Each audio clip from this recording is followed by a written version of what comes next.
Examples abound throughout scripture of people that were destroyed by negative character. And examples also abound of people that were preserved by positive character. Let's quickly look at the examples of people destroyed by negative character. Number one, Lot. Lot lost his life and destiny on the platform of strife, greed, and lack of value for authority. Lot lost his life on the platform of strife, greed, and lack of respect or value for authority. Everybody knows that God called Abraham, but Abraham called Lot. Genesis chapter 12 from verse 1, when God asked Abraham to leave his father's house, he didn't mention Lot's name. But in verse 5, Abraham went out with Lot. By chapter 13 and in verse 2, God had blessed Abraham and he was very rich in cattle. He was very rich in silver. He was very rich in gold. By verse 5, Lot also, because he went with Abraham, also became rich and became loaded and became influential. And that entered his head. And in verse 7, there began strife started. And there was strife between the headmen of Abraham's cattle and the headmen of Lot's cattle. And the Canaanite and the Perizzite dwelled then in the land. And Abraham said unto Lot, let there be no strife, I beg you, between me and you, and between my headmen and thy headmen, for we are brothers. He should have said, I am your uncle, because that was what he was. It's not the whole land before thee. Separate yourself, I pray you, from me. If you will take the left hand, I will go right. Or if you will depart to the right hand, then I will go left. And Lot lifted up his eyes and beheld all the plain of Jordan, that it was well watered everywhere, before the Lord destroyed Sodom and Gomorrah, even as the garden of the Lord, like the land of Egypt, as thou comest unto Zoar. Then Lot chose him all the plain of Jordan, and Lot journeyed east, and they separated themselves, the one from the other. That was the greatest mistake of Lot. When you leave your cover leaves you. That was the greatest mistake of Lot. But look at this. The man brought him out. First, he began to strive. He entered into contention and competition with his father. In Africa, your uncle is your father. He entered into bitterness and malice and strife and competition with his father, with his uncle. Then, when his uncle said, this is land between us, choose one, I choose the other,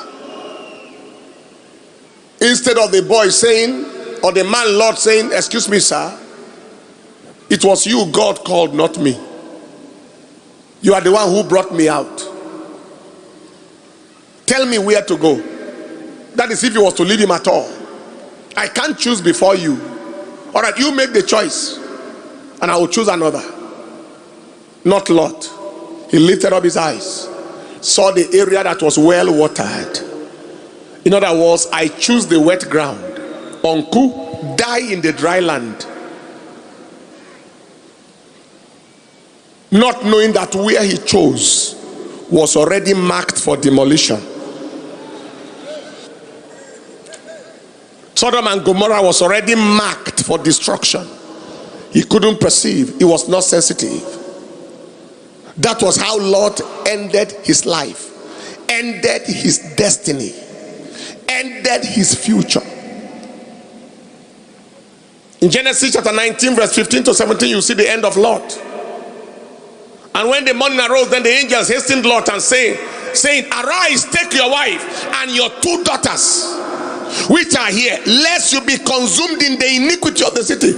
Rise. And while he lingered, the men laid hold upon his hand, and upon the hand of his wife, and upon the hand of his 2 daughters. The Lord being merciful unto him, and they brought him forth and set him without the city. That was how they pulled Lot out of the city.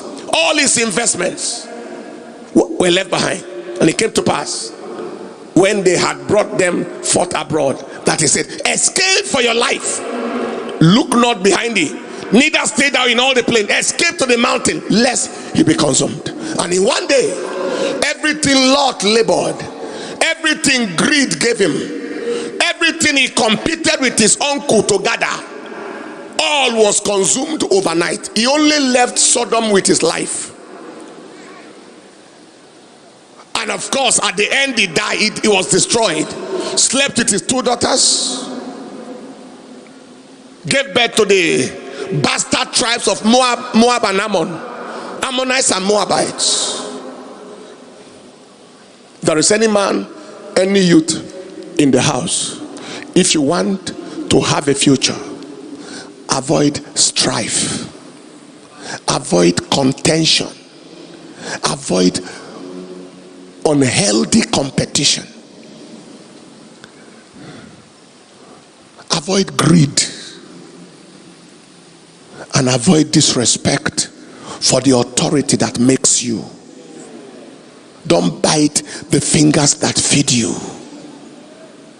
Don't kick off the ladder that gave you climb. Don't bang the door. Don't bang that door that you once passed through. Sila. I was advising somebody yesterday, and I told him he had challenge with his master. And I said, I want you to amicably handle this challenge. Even if you are going to leave, let him bless you, so you can live in peace. It's a secular setting, not a church. And I said, because you once passed through that door, don't bang it. Don't let your exit cause noise. You may need that door another day, and you may be stranded because you don't have it. This is how people cut short their lives because of lack of character. Somebody helped you, you now want to hurt him. Somebody raised you, you want to erase him. Somebody who assisted you are now resisting him, and you want to survive, and you want to succeed. God is too principled to allow iniquity to succeed.